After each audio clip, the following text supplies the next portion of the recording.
Apocalipse, capítulo 5.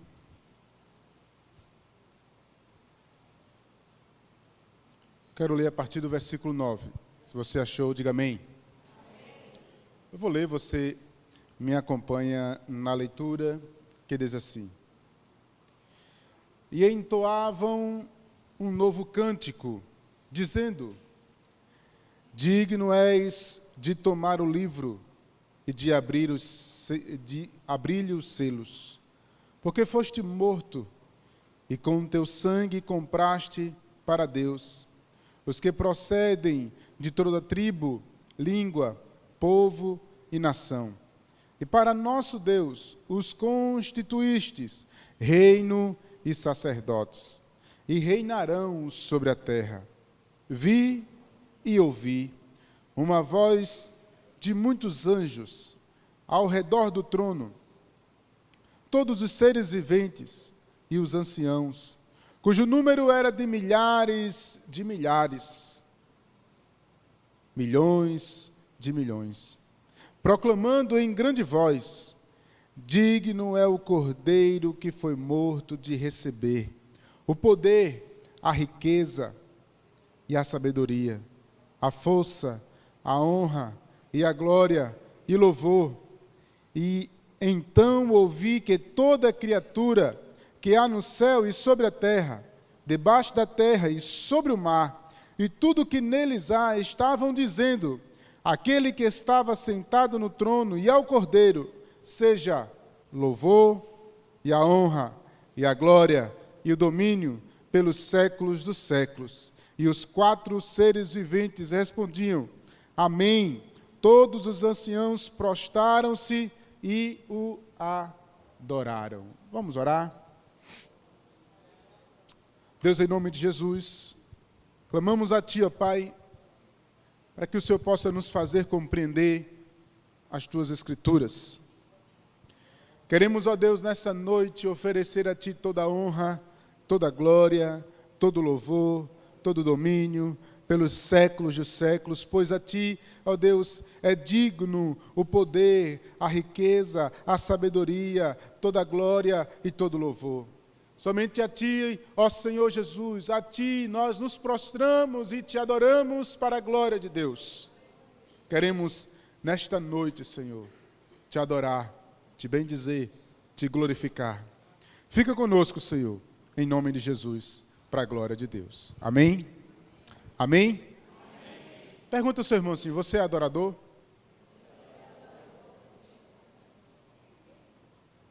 Percebemos no final desse texto que acabamos de ler, quando o apóstolo João termina o capítulo 5 dizendo que todos os 4 seres viventes respondiam amém, e todos os anciãos prostravam-se e o adoravam. Adoravam ao Cordeiro e adoravam ao trono, ao Deus Todo-Poderoso. Nós temos falado um pouco aqui sobre o culto. E nesse texto que acabamos de ler, nós percebemos a visão do apóstolo João, vendo, na verdade, toda a adoração e de todos os seres viventes e de todas as representações da criação, se voltando para Cristo, se voltando para o Cordeiro, se voltando para o trono e o adorando. Nada mais é, irmãos, do que um culto de adoração a Ele, e o trono está no centro de todas as coisas, onde nos mostra que no nosso culto, Deus também continua no centro. Mas eu queria, antes de falar um pouco mais sobre esse texto, irmãos, eu queria, na verdade, falar algo sobre a adoração. Adoração, irmãos, por Kenneth Bailey, ele nos diz que nós que adoramos, ou adoramos para a nossa ruína, ou adoramos para a nossa restauração. Eu vou repetir. O Kenneth Bailey, em um dos seus livros, ele diz que a prática da adoração, ela é feita por nós e por todos os seres humanos. Dessa forma, a adoração ou ela é feita para a ruína, ou ela é feita para a restauração. Por que eu estou dizendo isso?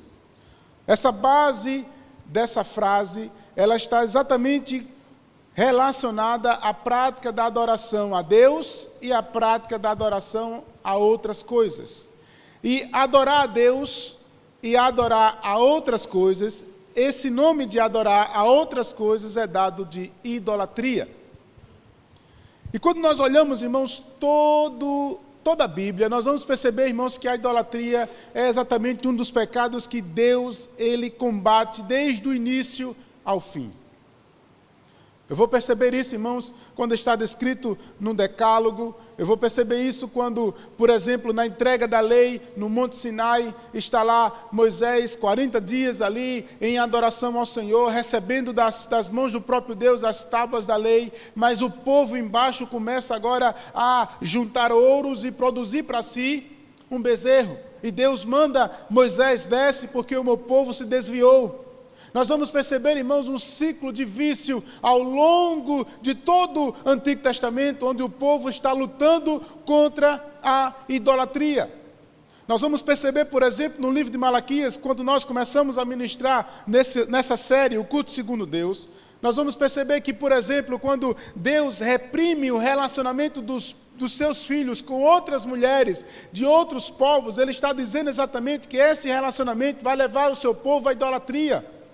Porque eles não são filhos de Deus, e elas não sendo filhos de Deus, elas iriam trazer para dentro do povo pecados e principalmente a idolatria.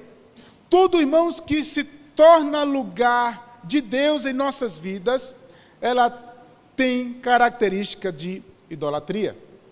Quando nós vamos perceber no Novo Testamento, Cristo, Ele combate agora a idolatria de uma forma diferente. Quando nós vamos perceber, por exemplo, no livro de Marcos, capítulo 7, quando Deus está combatendo os fariseus, e ao combater os fariseus, Ele diz, olha, vocês ouvem, mas não entendem. Veem, mas não entendem.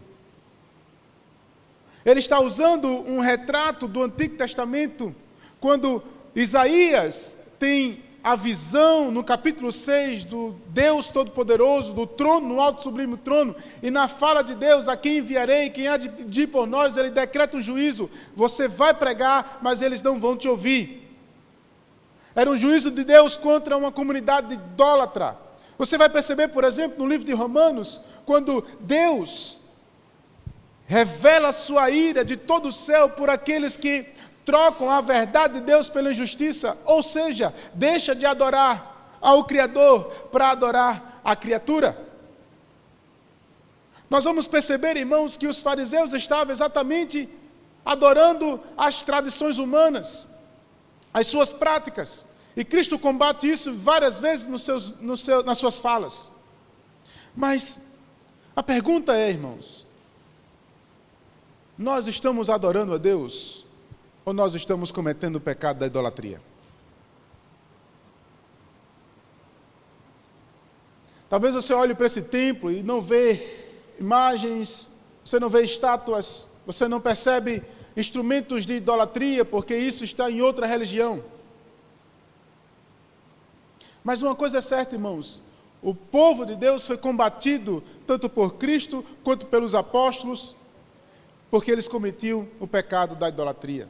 Tanto o povo do Antigo Testamento quanto o povo do Novo Testamento. A pergunta para nós é, e nós? Como nós estamos enfrentando o pecado da idolatria nos nossos dias? Ao refletir sobre isso, nós vamos perceber alguns dilemas. O primeiro deles é exatamente o egoísmo. A prática idólatra de se voltar para si mesmo. Hoje nós temos percebido, irmãos, muitos crentes que estão se voltando e idolatrando a si mesmos, onde ele, na verdade, é o centro das atenções de sua vida. Até consegue compreender Deus, até consegue vir para os cultos, mas o centro da sua vida não é Deus, nem as Escrituras. O centro de sua vida é Ele próprio. E nele próprio ele se esforça de todas as maneiras e agrega ao seu próprio egoísmo as lutas do dia a dia, o trabalho, as conquistas, as faculdades, os títulos.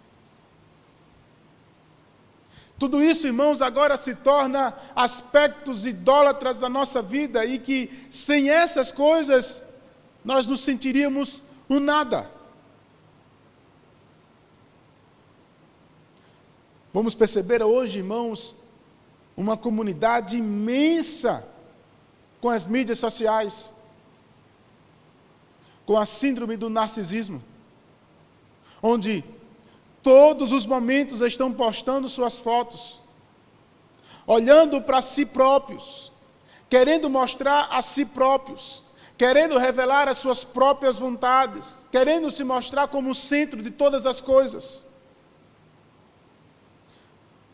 Nós vamos perceber, irmãos, a idolatria nas nossas próprias casas, quando a televisão é o centro das atenções da nossa casa. Onde o pai não tem mais o costume de juntar os seus filhos, conversar e falar das Escrituras.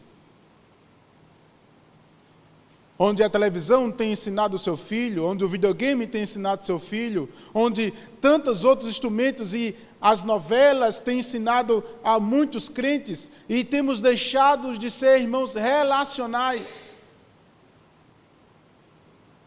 Isso tudo, irmãos, promove no meio da igreja uma comunidade, irmãos, que continua sofrendo com o aspecto da idolatria. A pergunta é, pastor, como vencer a idolatria? Como vencer essa idolatria que, ao longo dos anos, o próprio Deus tem combatido no seu povo, desde o Antigo Testamento, no Novo Testamento e hoje?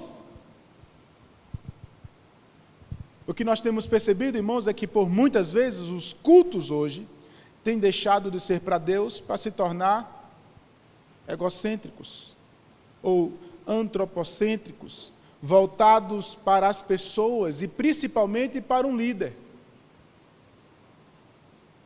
O líder é o referencial.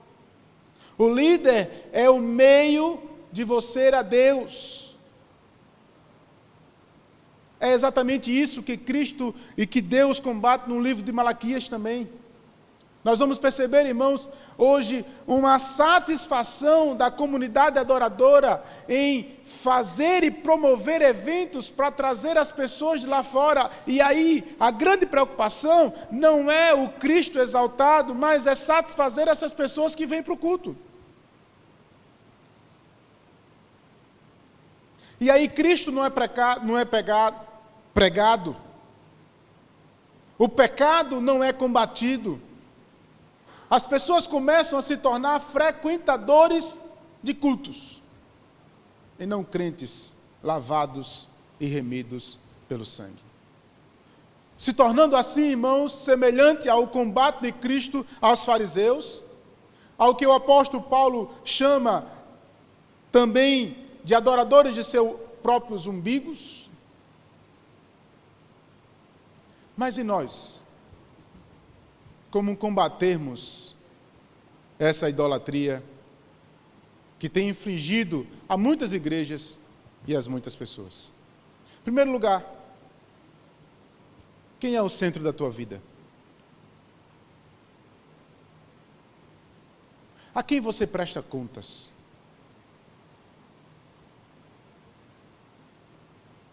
Será que realmente Deus é suficiente para você? Ou você se mata para não perder o seu emprego? Será que você acredita que quem supre em todas as coisas é o Senhor teu Deus?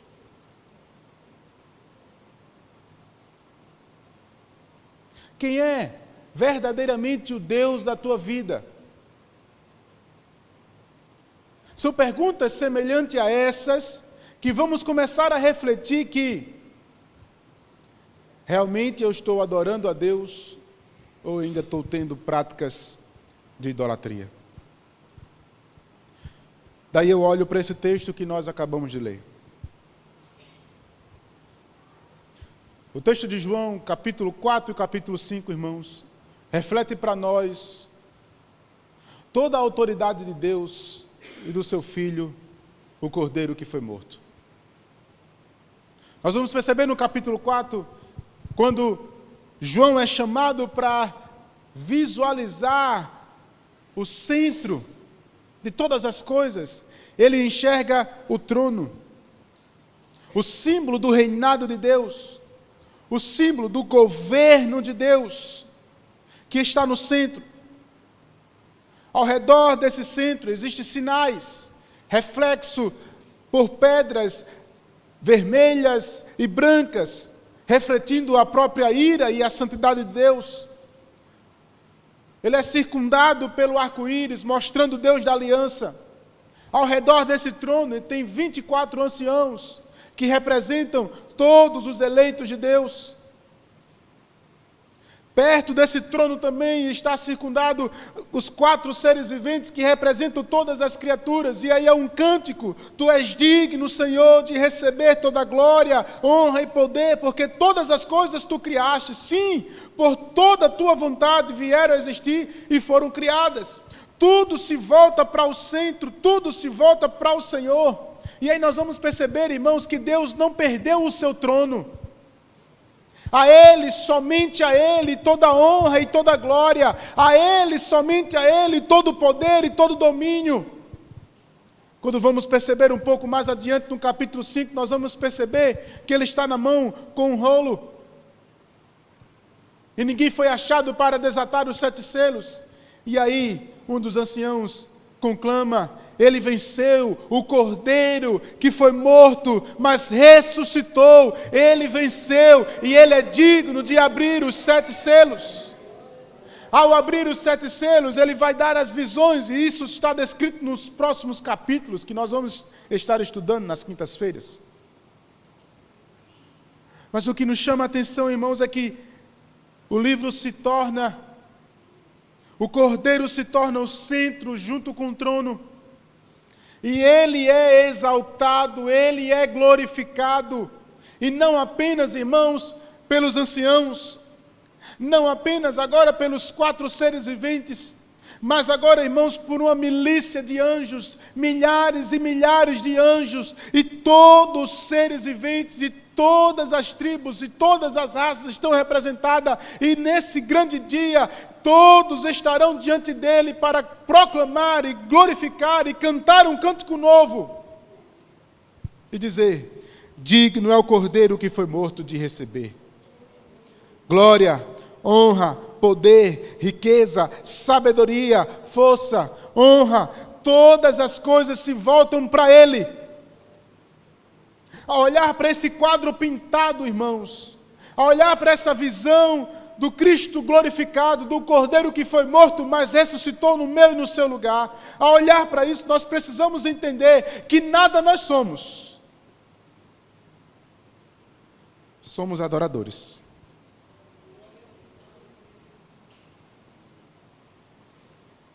E aí, irmãos, precisamos entender que nós adoramos ou a Deus, ou cometemos o pecado da idolatria. E se nós adoramos a Deus, nós somos restaurados. Mas se pecarmos com o pecado da idolatria, irmãos, nós estaremos destruindo a nós mesmos. Porque o juízo de Deus, irmãos, recai sobre os idólatras.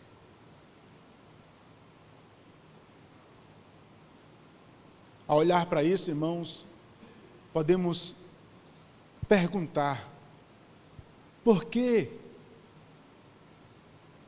Porque Cristo não é o centro da nossa vida. Porque o Cordeiro não é a coisa mais importante na nossa vida. Porque nos achamos ainda melhores. Porque pensamos ainda que eu tenho poder para fazer alguma coisa. Ao olhar para esse momento, nós vamos perceber, irmãos, que a nossa vida de culto, e não apenas esse culto solene, tudo deve redundar para a glória dele. E aí, irmãos, o seu trabalho, os seus talentos, as suas capacidades, o seu testemunho, a sua vida, toda reflete a imagem do Deus soberano. E ao olhar para isso, irmãos, as pessoas vão querer também adorar ao próprio Deus Todo-Poderoso. Nós, irmãos, estamos satisfazendo as nossas próprias vontades e por muitas vezes, irmãos, estamos fazendo isso dentro de casa, no trabalho, nos ambientes sociais. Quantas vezes, irmãos, nos relacionamentos, jovens, que não querem mais ouvir a voz de Deus e preferem dar vontade às suas próprias carnes.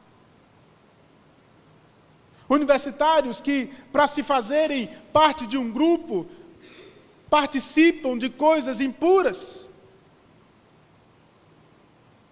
Ou até mesmo com os nossos vizinhos, aceitamos aquilo que é inegociável diante de Deus, para nos acharmos aceitos pelos outros.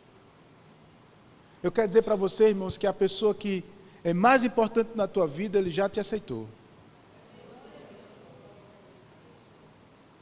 Jesus, ele morreu naquela cruz por você. E agora você precisa entender isso e fazer com que ele se torne o centro da tua vida. Talvez você esteja olhando para mim, dizendo: pastor, você não sabe a minha vida, você não sabe as minhas lutas, você não sabe do que eu tenho passado, você não sabe as vezes que eu sou humilhado. Talvez realmente eu não saiba, mas eu conheço um que sabe. E quando você colocar ele no centro da tua vida, as pessoas irão começar a te respeitar. Porque há uma necessidade, irmãos, de nos posicionarmos. E é por isso, irmãos, que nós estamos nos posicionando em nossos cultos. E é por isso que nossos cultos têm que estar centrados na Escritura. Tem que estar centrado no Cristo ressurreto. Tem que falar, irmãos, e combater os nossos pecados. Onde precisamos, irmãos, entender que Ele é maior do que nós, acima das nossas próprias vontades. E a Ele celebramos, não celebramos as nossas vontades. Mas, irmãos, o interessante é que quando nós cultuamos a Deus, quando nós servimos a Ele, o Senhor conhece as nossas necessidades e supre os desejos do nosso coração. Quando nós deduzimos e reduzimos a nossa vida a glorificar a Ele, Ele há de fazer para a glória dEle todas as coisas necessárias para que eu e você sejamos felizes. E aí confundimos, irmãos, felicidade com conquistas. Confundimos a felicidade, o bem-estar, a autoestima com as nossas próprias vontades. Mas eu percebo, irmãos, por exemplo, quando Cristo, Ele diz aos seus discípulos: bem-aventurados sois, lá no capítulo 17 de João, 13 de João, bem-aventurados sois quando praticardes tais coisas. Ele estava dizendo para os seus discípulos: olha, eu sou o Senhor, eu sou o Todo-Poderoso, eu sou digno de toda a honra e de toda a glória. Contudo, quando eu cheguei nesse momento, vi todos vocês com seus pés sujos, nenhum de vocês quis se humilhar para lavar os pés uns dos outros. Mas eu quero dizer para vocês uma coisa: eu fiz isso. E felicidade, irmãos, não está em ser servido, mas felicidade está em servir. Felicidade está em fazer o amor de Deus para com o próximo. São coisas, irmãos, tão simples como essas, que nos promovem, irmãos, uma felicidade tal, que muitas outras coisas, nem dinheiro jamais poderá nos proporcionar. É por isso que nós precisamos estar centrados nos seus ensinamentos, precisamos estar centrados nas suas próprias vontades, na lei do Senhor, e olhar para esse texto, quando tudo se volta para o Senhor, para o trono e para o Cordeiro, nós vamos perceber que a nossa vida não pode estar longe disso. Sua vida precisa estar centrada no Cordeiro de Deus.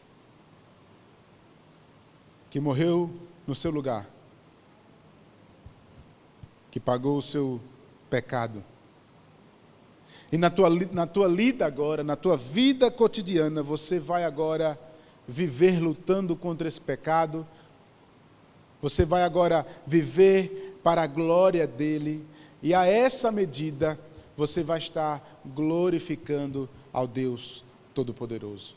Quando você chegar na universidade, quando você chegar na casa de seus pais, quando você chegar na casa de sua mãe, quando você chegar na sua própria casa, e tudo pode reduzir para a idolatria, e você vai dizer, isso eu não aceito. Mas por que você não aceita? Porque existe um que é centro na minha vida. A Ele toda a honra e toda a glória. Existe um que é merecedor de toda a glória, e eu não posso dar glória a outro. Não. Por isso, ao olhar para esse texto, nós vamos entender que Ele é o centro de todas as coisas. E temos a escolha de adorar a Deus ou de idolatrar a outros deuses. Uma restaura a vida, a outra te leva para a ruína. A quem escolher? Para alguns que está imerso em suas próprias dificuldades, pode ser difícil. Mas eu quero dizer para você que o Deus do impossível, Ele opera na tua vida. Para alguns que ainda não se posicionaram na sua casa, que ainda não se posicionaram na universidade, no trabalho, o Deus do impossível pode fazer você se posicionar. E você se render a Ele, e no fim dar toda a honra e toda a glória. E tudo que você tem, tudo que você é para a glória dEle. Amém?